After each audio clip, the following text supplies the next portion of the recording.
1,00,000 మంది శివభక్తులతో కలిసి మహారుద్రాక్ష పూజలో పాల్గొనండి. వెంటనే కాల్ చేసి మీ పేరును నమోదు చేసుకోండి. నమస్తే రమగారు. నమస్తే జయ. రమగారు, భగవంతుని ఆరాధించటం ఒక్కొక్కరం ఒక్కొక్క పద్ధతిని ఫాలో అవుతాం. ముఖ్యంగా మీరు చెప్పేది ఏంటంటే, మన పెద్దలు, మన పూర్వీకులు, మన కుటుంబంలో ఉన్న మన పెద్దలు ఏది అవలంబించారో అదే పద్ధతిని ఫాలో అవ్వండి. ఎవరు చెప్పినా దాన్ని కాకుండా మన కుటుంబాన్ని ఫాలో అవ్వండి అని మీరు చెప్తారు. ఇవి కాకుండా సామూహికంగా చేసేవి కొన్ని ఉంటాయి. అది ఎవరు చెప్పినా చెప్పకపోయినా దాన్ని మనం ముందుకు తీసుకుపోతూ ఉంటాం.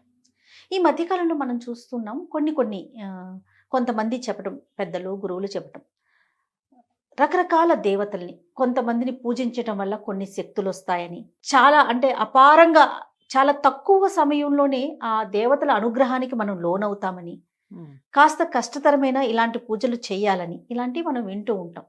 నాకు ఒక అనుమానం వస్తుందండి, ఇవందరం చెయ్యొచ్చా? ఎవరైనా చేసుకునేవేనా ఇవన్నీ? ఎందుకంటే సామూహికంగా వింటూ ఉన్నాం. మనం ఎప్పుడు వినని కొన్ని దేవతల పేర్లు, దేవుళ్ళ పేర్లు కూడా వినేసి ఈ వ్రతం, ఈ పూజ, ఈ నోము అనేది మనం వింటూ ఉన్నాం. అది ఎంతవరకు కరెక్ట్ రమ్మగారు? ఇప్పుడు కూడా స్వధర్మ నిధనం శ్రేయ, పరధర్మము ఎప్పుడూ భయావహంగానే ఉంటుంది. సాత్విక దేవతారాధన ఏమన్నా సమయాచారమే మన పద్ధతి. మనం మామూలుగా కూడా ఒక 50 ఏళ్ల క్రితం, ఒక 30 ఏళ్ల క్రితం మన ఇంటా వంట లేదు. మన చిన్నప్పటి నుంచి మన ఇంట్లో దీపారాధన కూడా తెలియని వాళ్ళు చాలా మంది ఉంటారు. అవును. క్రమంగా ఏంటంటే మనకి ఏమైనా సమస్యలో, మనకే ఏదో ఆస్థ దేవుణ్ణి చేసేసుకోవాలి అని దేవాలయానికి వెళ్తే ఎవరో ఏదో పూజ చేసుకున్నారు, అది బాగుందని చేస్తారు. సత్యనారాయణ వ్రత కథలో అలాంటిదే చూస్తాను చూడు మనం. అవును అవును. ఎక్కడో దారేపోతూ వాళ్ళు ఎవరో చేసుకుంటూ ఉంటే ఇది ఇంత మంచిది, ఇది ఇంత సింపుల్ అంటే చేసుకోవటం. ఒకళ్ళని చూసి ఒకళ్ళు నేర్చుకున్నారనే సత్యనారాయణ వ్రత కథ మనం ప్రతి పెళ్లిలోనూ, ప్రతి గృహప్రవేశంలోనూ వింటామా? అవునండి. ఈ కార్తీక మాసం అయితే ఎన్నిసార్లు ఎంతమంది ఇళ్లలోకి వెళ్తామో ప్రసాదం తెచ్చుకోవటానికి. ఇది పాయింట్. కాకపోతే సాత్వికమైన దేవతల ఆరాధన ఎవరి దగ్గరైనా చూసి విని కాదు, వినిలేదు. సత్యనారాయణ వ్రతంలో ఆ దేవతార్చనని చూసి ఆ తీర్థప్రసాదం స్వీకరించి ఈ స్వామికి నేను కూడా చేస్తానని చెప్పుకున్నారు. మీరు కూడా చూడాలి, తెలుసుకోవాలి, అప్పుడు ఏదైనా చేసుకోవచ్చు. ఇక్కడ సాత్వికం అనేది ఒకటి ఉంది. సాత్వికమైన దైవం అనేది ఒకటి ఉంది. మనకి సాత్విక దైవాలు సాధారణంగా విష్ణువు, లక్ష్మి, మన దసరాలో అమ్మవారు ఏదైనా చదువుకోవచ్చు, చేసుకోవచ్చు. దీంట్లో ఎక్కువ బలవత్తరమైన శక్తుల గురించి దశమహావిద్యలు చెప్తారు. తర్వాత మనం ఎప్పుడు చేసుకునేవి రెండు నవరాత్రులు. ఒకటి వసంత నవరాత్రులు, రెండోది శరణ్-నవరాత్రులు. ఇటీవల కొంతకాలంగా యూట్యూబ్లో, మన ఫేస్బుక్లో అన్ని ఏమనాలి దాన్ని, సోషల్ మీడియాలో ప్రఖ్యాతంగా చెప్తున్నది వారాహి నవరాత్రులు, శ్యామల నవరాత్రులు. మీరు నాతోటి కూడా చెప్పించారు. శ్యామల కానీ వారాహి కానీ ఈ సమయాలు మంచివి కాబట్టి ఏదైనా చదువుకోండి అంతే, ఆరాధనలోకి దిగద్దు. నేను చెప్పే కదా ఆ మాట. అవునవును. క్లియర్ గానే. అవును. మీరు అవి చేయకపోయినా నష్టం లేదు. చేసేటప్పుడు జాగ్రత్తగా చేయాలంటే అసలు వారి అమ్మల ఆరాధన ఎక్కడ చేయొచ్చు? ఏదైనా పీఠంలోనో, క్షేత్రంలోనో, పీఠాధిపతుల దగ్గరకు వచ్చేస్తే అలాంటి చోట అటెండ్ చేయొచ్చు, ప్రసాదం తెచ్చుకోవచ్చు తప్ప మనం చేయకూడదు. మనం చేసుకునేదైతే కాదు. అంటే చేయటం వల్ల ఇబ్బందులు ఉంటాయా, లేకపోతే ఏదైనా లోపం జరిగితే సమస్య వస్తుందా? సరిగ్గా చేయకపోతే బెడిసి కొడతాయి. నీకు సరిగ్గా అంటే నీకేం తెలుసు? మొదట అసలే తెలియదే మనకి. మనం విని వాళ్ళు వీళ్ళు మేం చేసుకున్నాం అని చెప్తే నువ్వు విని చేసుకుంటారు. ఇప్పుడు మనకి ఎలా అయిందంటే, పెద్దవాళ్ళు, గురువులు, లేకపోతే ప్రవచనకర్తలు, చాలా ఎక్కువ విషయ పరిజ్ఞానం ఉన్నవాళ్ళు దీన్ని ఏదైనా ఇది చేసుకోవచ్చు అని చెబితే ఫాలో అవ్వటం కాకుండా, ఇప్పుడు ఎవరైనా సరే మేము ఆ గుడికి వెళ్ళాం, ఆ పూజ చేసుకున్నాం, ఈ గుడికి వెళ్ళాం, ఈ పూజ చేసుకున్నాం, లేకపోతే ఇదేదో చేసాం, విపత్కర పరిస్థితుల్లో ఇది చేసాం, దీనివల్ల జరిగింది అని సామాన్యుల దగ్గర కూడా విని కాపీ చేసుకుంటున్నాం. ఇప్పుడు మొత్తం ఊరంతా పూజలే ఉన్నాయి జయ. అవునండి. ప్రతి వాళ్ళు ఎవరో ఒక ప్రత్యేక దైవాన్ని ఆరాధిస్తూనే కనపడుతున్నారు. అది మంచి విషయం అయినా మంచిదే. కాకపోతే ఇది బెడిసి కొడితే అది ఆలోచించలేకపోతున్నాం.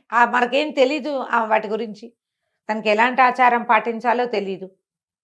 చాలా ఇళ్లలో ఆడవాళ్ళు పూజలు చేసుకుంటుంటే మగవాళ్ళు శుభ్రంగా నాన్ వెజ్ వండించుకుని తింటారు. అన్ని రకాల క్రియాకలాపాలు జరుగుతూనే ఉంటాయి. కొన్ని దైవారాధనలకి అవి కుదరకపోవచ్చు.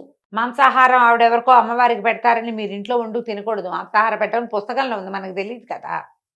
అది కాదు జయ. ఇప్పుడు ఒక గన్ను చూపించాం, నువ్వు దాన్ని గుర్తుపడతావు, దాని పేరు నీకు తెలుసు, AK-47. దాన్ని వాడడం నీకు వస్తుందా? వాడెవడో ఒకడు ఇది AK-47 నేను ఎప్పటి నుంచో చిన్నప్పటి నుంచి వాడుతున్నాను, నాకు చాలా బాగుంది అని చెప్తే నువ్వు కొంటావా దాన్ని? కొనం కదా, ప్రమాదం అది. అవునా? ఇప్పుడు ఒక బాంబు తయారు చేయటం, బాంబులు తయారు చేశారు, నాలాంటి మామూలు వాళ్ళని తీసుకెళ్తే దాన్ని మనం వాడగలమా? లేదు. చూసి ఊరుకోవాలి. కరెక్ట్ నమ్మగారు. ఇవి కూడా అంతేనమ్మా. దేవతారాధన ప్రధానమైంది. మన సొంత ఆచారాన్ని పాటిస్తూ వెళ్ళే విధానాన్ని పాటించండి. ముఖ్యంగా ఇతరులు చేసే దేవతారాధనలోకి వెళ్ళొద్దు. ఏదైనా భగవంతుడే కదా అనే ప్రశ్న లేవనెత్తుతూ ఉంటుంది. ఇప్పుడు నేను అదే అంటున్నా, మరి మీకు ఒక దైవం ఉన్నప్పుడు ఇంకో దైవాన్ని నువ్వెందుకు వెళ్ళినట్టు? ఏదైనా భగవంతుడేగా. నువ్వు నూకాలమ్మనో, అంకాళమ్మనో, అంకమ్మ తల్లినో, వీరమ్మ తల్లినో, తలుపులమ్మనో నువ్వు అర్చించేటప్పుడు నువ్వు ఇంకొక వేరే దైవారాధనకి ఎందుకు వెళ్తావు? నువ్వు సేమ్ ప్రశ్న, ఇదే ప్రశ్న, ఇదే క్వశ్చన్. ఇంకా అందులో వేరే నీకు ఒకటి ఉన్నప్పుడు దాన్ని మరింత శ్రద్ధగా చెయ్యి. మీ ఇంట్లో ఏమైనా మరి ఎందుకు పరుగులు తీస్తున్నామంటారు చెప్పండి, మీ ఒపీనియన్ చెప్పండి నమ్మగారు. మనుషులకి ఏమంటారంటే మహత్వాకాంక్షలు ఉంటాయి జయ, ఏదో కావాలి ఎప్పుడు కూడా. ఇక్కడ ఏదో సమస్యలు ఉన్నాయి, మనం రోజువారీ చేసేవి చేస్తూనే ఉన్నాం. ఈ ఇంట్లో ఇన్ని ప్రాబ్లమ్స్ ఎందుకు ఫేస్ చేస్తాం మనము? చాలా కష్టాలు ఉన్నాయి. వారాహిం చేస్తే అదేదో కష్టాలు తీరుతుందని ఒక అమ్మాయి ఎవరో చెప్తుంది, ఒక అమ్మగారు చెప్తారు, అటు పరిగెడతారు. అక్కడెక్కడికో వెళ్ళండి జయ. ఇందులో దర్గాలను కూడా చెప్తారు జయ. అవునండి. ఇప్పుడు అలాగే కదా పరమతంలోకి వెళ్ళిపోతున్నారు మన వాళ్ళు.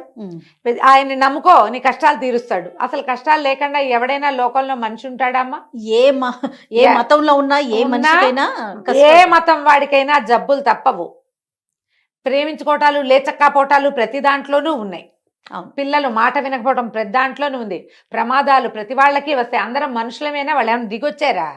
వాళ్ళు దిగొచ్చింది లేదు, మనం దిగిపోయింది లేదు. మనమే తెలియక మనం కూర్చున్న కొమ్మని నరుక్కుంటున్నాము. కూర్చున్న కొమ్మలు నరుక్కోకండి. మీరు కూర్చున్న కొమ్మకి పువ్వులు పూయించే ప్రయత్నం చేయండి. దానికి సరైన పోషణ చేయాలి ముందు. ఇప్పుడు మన ఇంట్లో మనకు ఒక పద్ధతి ఉంది, ఏదో ఆరాధన, వీళ్ళు మీ ఇంట్లో ఏం లేదు, మా ఇంట్లో ఏమీ లేదండి అంటారు. నేను ఈజీ మెథడ్ చెప్తా ప్రతిసారి. ఒక పురోహితుడిని పెట్టుకోండి, ఒక్క గురువుని పెట్టుకోండి. యూట్యూబ్లో ప్రవచనకర్తలు కానీ, కథలు చెప్పేవాళ్ళు నాతో సహా, కార్తీక పురాణం చెప్పేవాళ్ళు కానీ ఎవ్వరూ మీ గురువులు కారు. గురువు అంటే మీ అమ్మా నాన్నలాగా మీ కష్టం సుఖం మోసేవాడు. నేనేదో కూర్చుని తీర్పుగా చెబితే నన్ను ఫాలో అవ్వటం పొరపాటు. ఇక్కడ ఇలా ఉంది విషయం వరకు తీసుకోమంటున్నారు. అంతే తీసుకోవాలి. ఇందులో అద్భుతమైన పేరున్న మహానుభావులు, ప్రాతస్మరణీయులు, పొద్దున్నే వాళ్ళని తలుచుకోవాల్సిన వాళ్ళని కూడా గురువు గారని మీరు అనకూడదు, అనుకోకూడదు. మంచి మాటలు చెప్పేవాళ్ళు మంచి మాటలు చెప్పేవాళ్లే, గురువు కాదు. గురువు నిన్ను సరైన దారిలో నడిపించేవాడు. నువ్వు చేసిన తప్పుని తనదిగా తన మీద వేసుకునేవాడు. ప్రవచనకర్తల్ని ఆధ్యాత్మిక గురువులుగా మీరు అనుకున్నారనుకోండి, పోనీ ఉండండి అలాగే, వాళ్ళు చెప్పిందే. అలా ఉండరు. మీరు ఆ గురువుని వింటారు, ఈ గురువుని వింటారు, ఇంకో గురువుని వింటారు, మధ్యలో నాబొట్టి పెద్దకాయలను కూడా వింటారు. ఇన్ని కలిపి ఇంత కన్ఫ్యూజన్కి ఎందుకు వెళ్తారు చెప్పు? ఇది పొరపాటు కాదు, పొరపాటేనా? మీరు ఏదైనా ఒక దేవతారాధన చేయదలుచుకుంటే దానికి తగిన మంత్రము, విధానము, ఆచారము అవేమి లేవండి. పూజ చేసుకుంటే చాలు. ఏం మాటమ్మా అది? అవేం చేయక్కర్లేదు, ఇది చేస్తే చాలు. అన్నం ఒకటే చాలా నీకు? కూర, పప్పు, చారు, పెరుగు వద్దా? ఖచ్చితంగా కావాలి కదా. ఇవన్నీ ఉంటేగా. పోనీ ఒక్కరోజు అయితే తినగలుగుతామేమో. ప్రతిరోజు తింటావా నువ్వు? ప్రతిరోజు తినలేం కదా. తినలేవు కదా. ఎందుకు ఆ పని చేయాలి? నాకు ప్రతిసారి ఫోన్లు నాకు వచ్చే ప్రశ్నల మీద నాకు ఎప్పుడు అలాగే అనిపిస్తుంది. వీళ్ళు ఎందుకు ఇవేవో పెట్టుకుంటారు? కేకలిస్తా కొంతమందిని చేయ. నా దగ్గర హార్ష్ వర్డ్స్ వినేవాళ్ళు చాలా మందే ఉంటారు. ఎందుకమ్మా ఇవన్నీ చేస్తారు అనవసరంగా? కాంప్లికేషన్స్ కదా. ఎందుకు వచ్చిన కాంప్లికేషను, ఎందుకు వచ్చిన టెన్షను? చాలా ఒక భ్రమ కింద. ఇది వరకు సంతోషం మాత్రది ఒక భ్రమ కింద ఉండేది. మంగళవారం ఏమంటారు, రాహుకాల దీపాలు భ్రమలుగా ఉండేవి.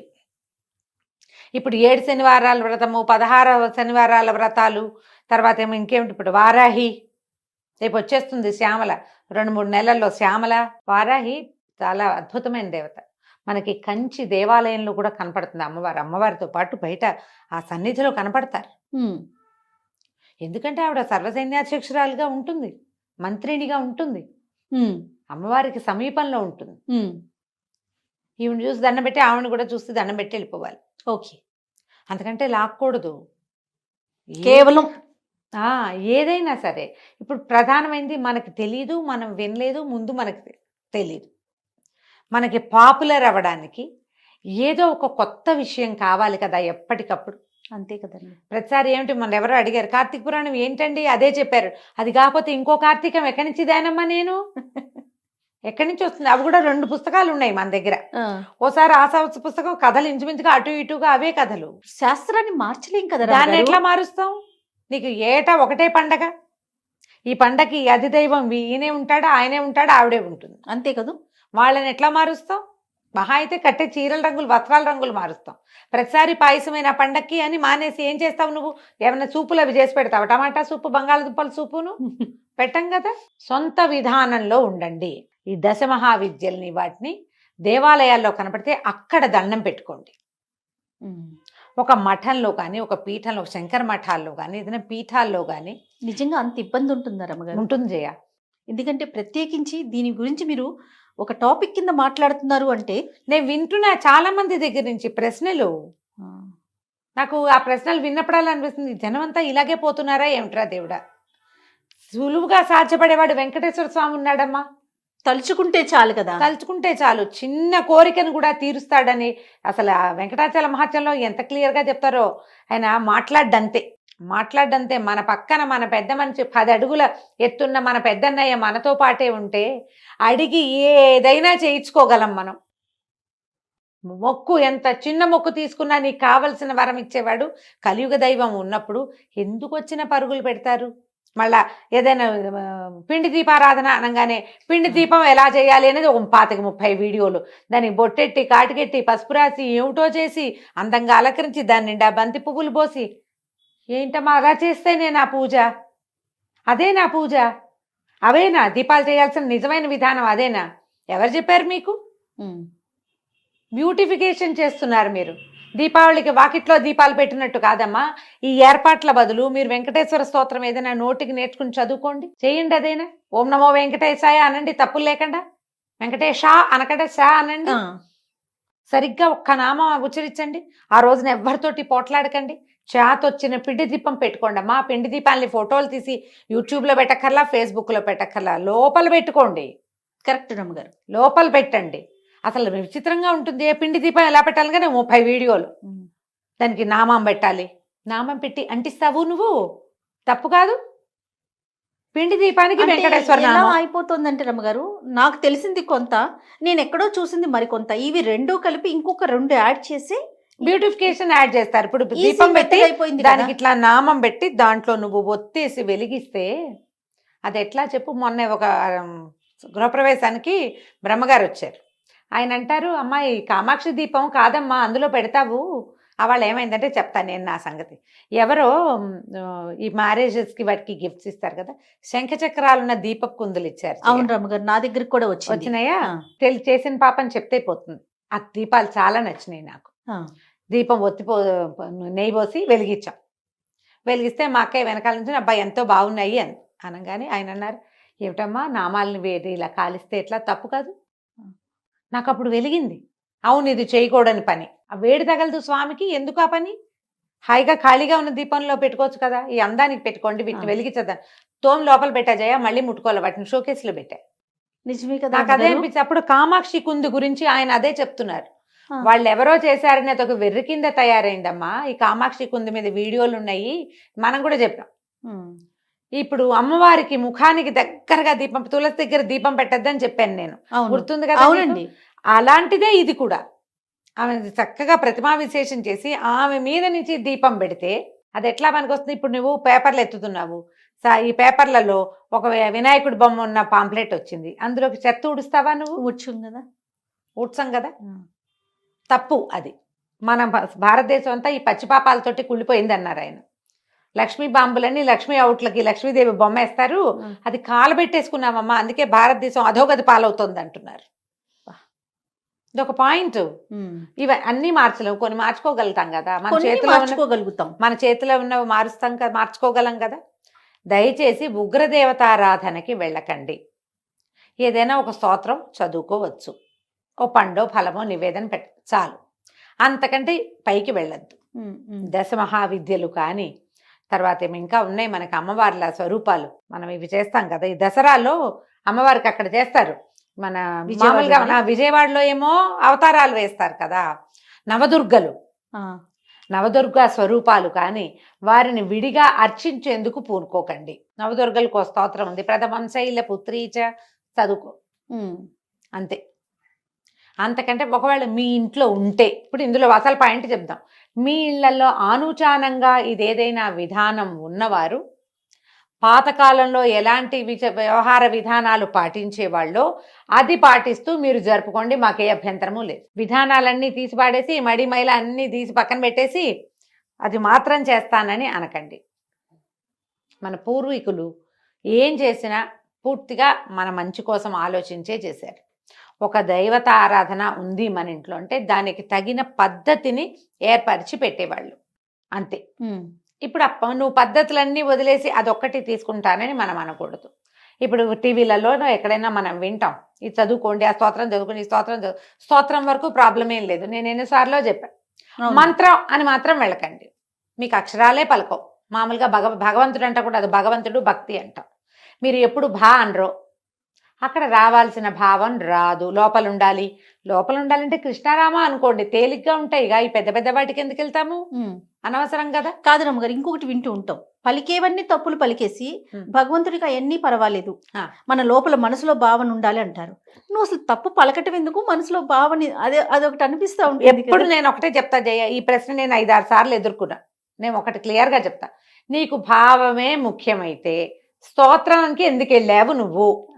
దేవుడా దేవుడా దేవుడా దేవుడా దేవుడా దేవుడా దేవుడా అనుకో, అయిపోయిందిగా. ఎందుకు స్తోత్రానికి వెళ్ళావు? అందులో ఏదో ఉందని వెళ్ళావు. ఉందన్నప్పుడు దాన్ని సరిగ్గా ఉంచు. ఉందనుకున్నప్పుడు సరిగ్గా ఉంచాలి. నువ్వు అద్దం చూసావు, అద్దం చూసుకున్నావు, దిద్దుకోవడానికే కాదా? అంతే కదా, మొహం దిద్దుకోవడానికి చూస్తావు అద్దం, సరిచేయి దాన్ని. అద్దం చూసుకునేది ఎందుకు? కరెక్ట్ అండి. ఎలా అయినా సరే ప్రపంచం నన్ను యాక్సెప్ట్ చేయాల్సిందేనని నీకు ఉందనుకో, అర్థమే చూడవు, నువ్వు చూడాల్సిన అవసరమే లేదు. నువ్వు ఎందుకు చూస్తున్నావు? ఇది ఆలోచించండి అమ్మా. దయచేసి వీడియోలు ఏవి ఉన్నా చూసి వదిలేయండి. అలా అనుకోని ఊరికే శ్రవణంలాగా ఎక్కడో కాసేపట్ల వీడియోలో 5 నిమిషాలు కనపడి వాళ్ళంతా అలంకరించుకున్న దానికి అట్రాక్ట్ అయ్యి మాకు అదేదో బ్రహ్మాండం బదులైందంటే నమ్మద్దు. మీ పిన్నో మీ బాబాయ్ కూతురో మీ మావయ్య ఇంట్లోనో ఈ పూజ చేసుకుంటున్నాము మాకు చాలా బాగుందంటే ఓసారి వెళ్ళి చూసి కావాలంటే అప్పుడు దిగచ్చు. నమస్తే. నమస్తే.